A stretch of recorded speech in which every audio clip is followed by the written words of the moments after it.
Suku bunga turun tapi PHK massal. Ini tanda resesi atau ada kesalahan dalam mengurus ekonomi. Kita akan bongkar, dibasmi, bahas soal ekonomi.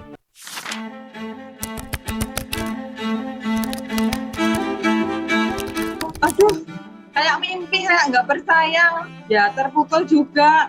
Loh, kok besok itu kok PHK? Lah, pada waktu itu pokoknya mulai tanggal 28 kita sudah ada PHK massal. Berarti kalau gitu kan kita besok sudah nggak kerja lagi, kita sudah nggak punya penghasilan lagi, gitu masak juga. Campur aduk pokoknya.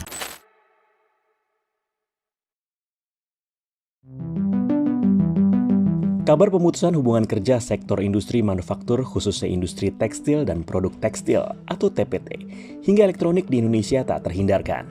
Pabrik-pabrik yang dulu berdiri kokoh kini satu persatu gulung tikar. Ribuan buruh harus menghadapi kenyataan pahit, kehilangan pekerjaan di tengah ketidakpastian ekonomi. Sritex Group resmi berhenti beroperasi pada 1 Maret 2025. Sebanyak 10.665 pekerja terkena PHK.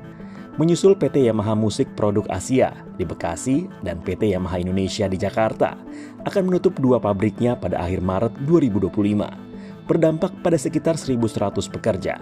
Sementara itu PT Sanken Indonesia akan menghentikan lini produksinya pada Juni 2025, menyebabkan 459 buruh kehilangan pekerjaan. Kementerian Ketenagakerjaan mencatat jumlah PHK beberapa tahun belakangan terus meningkat, menunjukkan tren yang mengkhawatirkan bagi dunia usaha dan ketenagakerjaan di Indonesia. Pada Januari tercatat 3.325 pekerja terkena PHK. Apa kabar Februari dan bulan-bulan berikutnya? Kalian lihat cuplikan tadi, ribuan orang kehilangan pekerjaannya di saat kita baru saja mendengar bahwa Bank Indonesia telah menurunkan suku bunga ke 4,75%.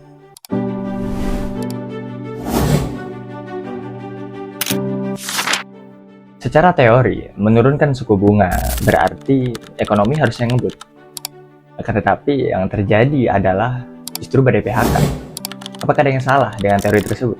Atau ada yang tidak jujur dengan data ekonomi kita?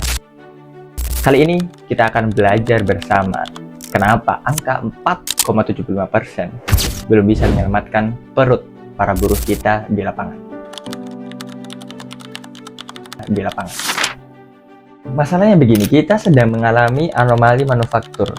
Di satu sisi, pemerintah ingin suku bunga rendah untuk mendorong investasi. Tapi di sisi lain, industri manufaktur kita, terutama tekstil dan juga alas kaki, sedang mengalami serangan jantung.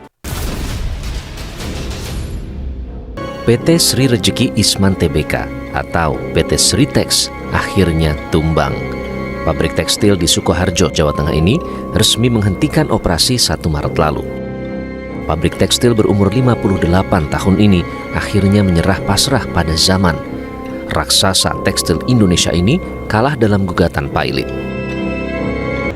Dari lubuk hati saya paling dalam, saya ingin mengucapkan banyak terima kasih untuk segala dedikasinya, loyalitasnya, kerja kerasnya, kecintaannya kepada perusahaan sampai hari ini. Terima kasih semuanya.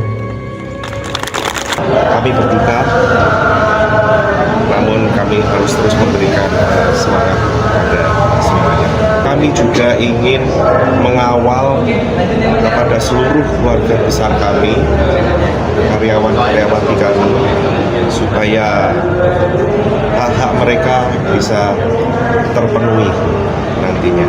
Buntut dari kepailitan tersebut, 12.000 karyawan dari 3 perusahaan di bawah bendera grup Sritex kehilangan pekerjaan. Menjadi sebuah ironi, di tengah janji manis menciptakan lapangan kerja 19 juta orang, namun di saat Hari Raya Idul Fitri tinggal hitungan jari, belasan ribu pekerja Sritex di PHK. Bahan baku mulai naik karena gejolak global dan daya beli masyarakat kelas menengah mulai merosot. Jadi meskipun suku bunga mulai turun, para pengusaha enggan dan nggak berani untuk meminjam uang untuk meningkatkan produksi kalau nggak ada yang membeli barangnya. Dan ini masalah yang serius. Tapi kenapa bunga yang rendah itu tidak langsung manjur? Ada 3 teori makro yang menjelaskan tentang hal ini. Pertama, monetary transmission lag. Kebijakan BI rate menurunkan suku bunga ke 4,75% itu membutuhkan waktu sekitar 6-12 bulan untuk benar-benar bisa dirasakan sebagai bunga KPR atau bunga modal kerja yang murah di bank umum. Pabrik yang tutup hari ini adalah korban dari bunga tinggi di tahun lalu. Kedua, aggregate demand yang lemah. Dalam rumus PDB, C plus I plus G, X min M, komponen C atau konsumsi rumah tangga kita lagi lesu. Kalau konsumsi turun, maka I atau investasi tidak akan mau jalan, mau serendah dan sebawah apapun suku bunganya. Lalu yang ketiga, cost push inflation. Inflasi kita saat ini bukan karena orang kebanyakan uang, akan tetapi karena biaya produksi seperti listrik atau logistik atau bahan baku impor yang mahal. Suku bunga yang rendah tidak bisa memperbaiki rantai pasok yang rusak. Maka menurut saya, mengandalkan suku bunga 4,75% aja itu nggak cukup. Pemerintah harus melakukan intervensi fiskal, bukan hanya intervensi moneter. Solusi pertama, garansi kredit. Pemerintah harus menjamin pinjaman bank untuk sektor manufaktur padat karya, supaya bank berani memberikan bunga murah secara instan. Solusi kedua, proteksi pasar domestik. Jangan biarkan barang-barang impor ilegal menghancurkan sisa-sisa industri kita. Dan solusi terakhir, tunda kenaikan pajak seperti PPN yang bisa makin menekan daya beli. Kita butuh rakyat untuk belanja supaya pabrik bisa jalan lagi. Saya pribadi berharap dengan analisis saya membuka mata kita semua bahwa angka 4,75% itu baru awal dari perjalanan dan perjuangan panjang kita ke depannya.